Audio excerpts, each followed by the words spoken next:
Je m'appelle Bernard Kerdraon, j'ai bientôt 58 ans. Je suis actuellement en doctorat en droit public à l'Université de Bretagne occidentale, où je prépare une thèse de doctorat euh, sur le sujet des indicateurs de l'inclusion des personnes en situation de handicap sur les territoires en Europe. Ce doctorat, je le prépare depuis décembre 2014, après avoir fait dans le cadre d'une reprise d'études en 2012-2013 un Master 2 Management, Ingénierie, Développement des territoires en Europe et l'option Montage et gestion des projets européens. Et donc j'ai pris la décision de négocier avec mon employeur une rupture conventionnelle de mon contrat de travail pour me consacrer à 100% à ma thèse de doctorat.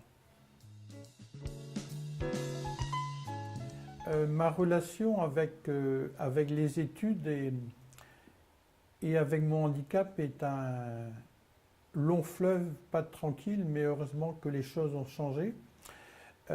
Quand j'avais 6 ans, donc en 1965, j'ai été mis, c'est le cas de le dire, dans un centre de rééducation fonctionnelle où il y avait une école intégrée en primaire.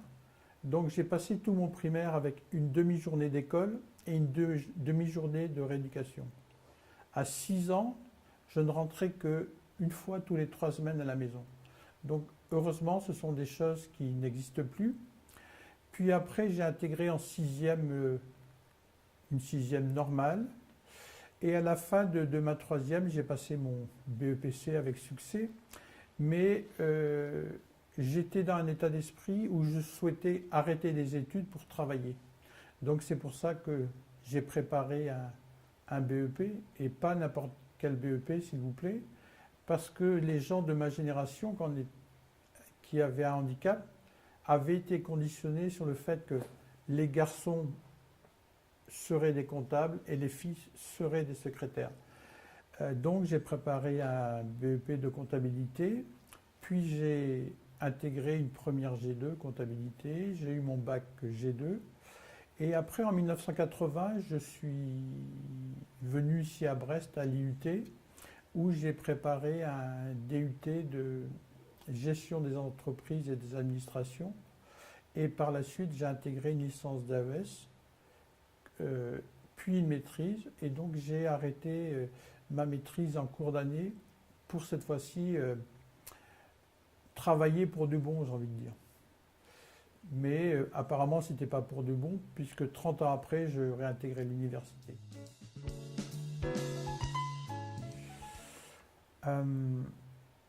Là aussi, concernant le numérique, ça dépend de quoi on parle.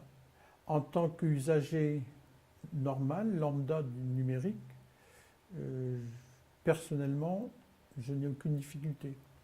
Ce qu'il convient d'aller voir, c'est pour les personnes qui ont un handicap visuel ou auditif. Est-ce que, par exemple, le site ou les différents sites internet de l'université sont compatibles et accessibles à leur handicap? Et avec une pause à l'université de 30 ans, ce qui m'a le plus surpris, c'est que tous les étudiants en amphi, ils ont un ordinateur. Nous, à l'IUT, en 1980, on n'avait que 2 ordinateurs pour toute la promotion de 180 étudiants. Donc le monde a bien changé en 30 ans. J'ai eu l'opportunité de découvrir le Fab Lab UBO Open Factory. Et aussi, je suis allé parce que j'étais intéressé à le découvrir. Quand on parle d'un Fab Lab, ça évoque la modernité, ça évoque la solidarité dans la réflexion, dans la construction. Comment on pouvait s'y intégrer, qu'est-ce qui était possible. Et là, en discutant avec le directeur de l'Open UBO Open Factory, j'ai découvert qu'il était possible d'ouvrir ce Fab Lab à tous les composantes de l'université. Moi, je pensais que ce Fab Lab n'était ouvert qu'aux seules composantes techniques, j'ai envie de dire, techniques et scientifiques. Et le responsable me disait, mais si c'est important qu'on crée des liens avec les économistes, avec les gens de lettres, avec l'art et aussi avec les juristes, monde auquel j'appartiens aujourd'hui. C'est qu'au niveau de l'université, il existe un service qui s'appelle Handiversité, qui est là pour accompagner les étudiants en situation de handicap.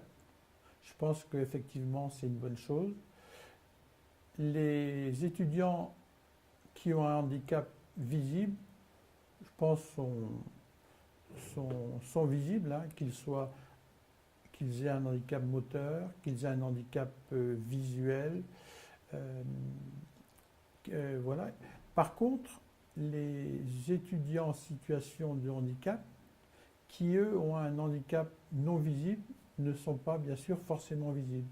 Je pense aux étudiants avec des troubles autistiques, avec des troubles psychiques, psychologiques. Eux sont demandeurs d'aménagements particuliers, mais si on ne sait pas qu'ils sont porteurs de handicap, bien sûr la réponse adéquate ne sera pas forcément bien apportée. Concernant les gens qui sont en reprise d'études comme moi, il serait bon qu'ils soient mieux accompagnés et surtout mieux accueillis quand ils arrivent en école doctorale, parce que pour nous, je veux dire, après une pause de 30 ans, c'est un monde qu'on découvre, mais avec un décalage de temps et de méthode qui est très important et difficile à assimiler.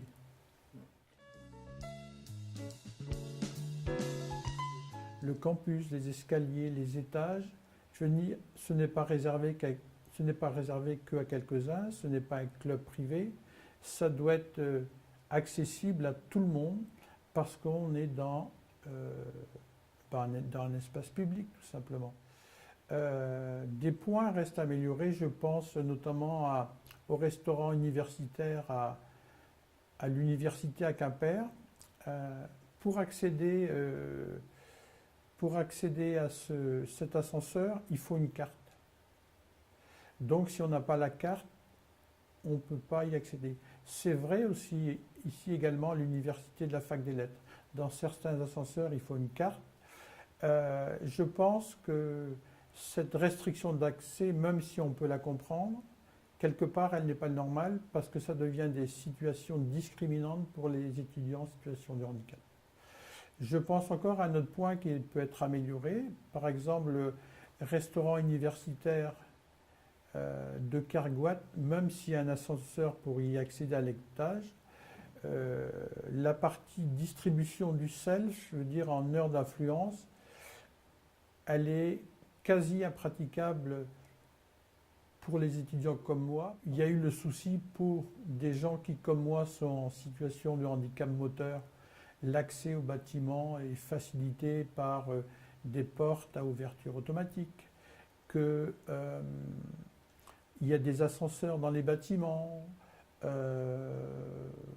Voilà les principales innovations que je vois aujourd'hui. Mais bien sûr, la marge de progression est grande, je pense. Je pense que l'université a un effort à faire sur la prise en compte de tous les composants de la famille du handicap. Le 19 mai 2016, le président de la République a réuni le Conseil national du handicap, où il a été annoncé au cours de cette rencontre que les universités allaient ou étaient en cours de rédaction de schémas directeurs pour les étudiants en situation de handicap. Il me semble qu'ici à Brest, à l'UBO, ce document est en cours de rédaction.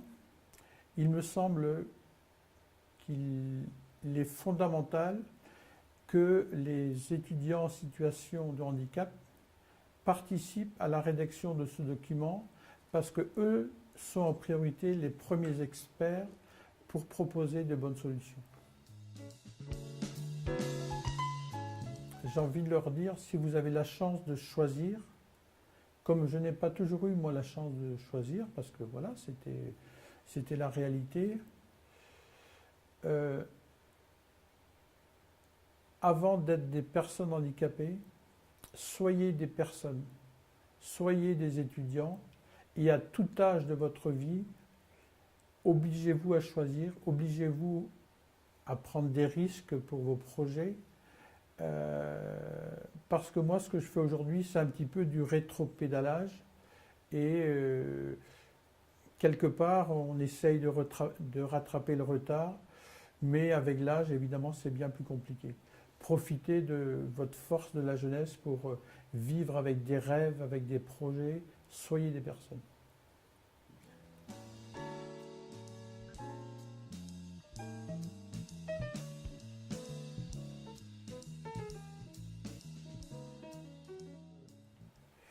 Depuis tout petit, j'étais en conflit peut-être avec mon propre handicap.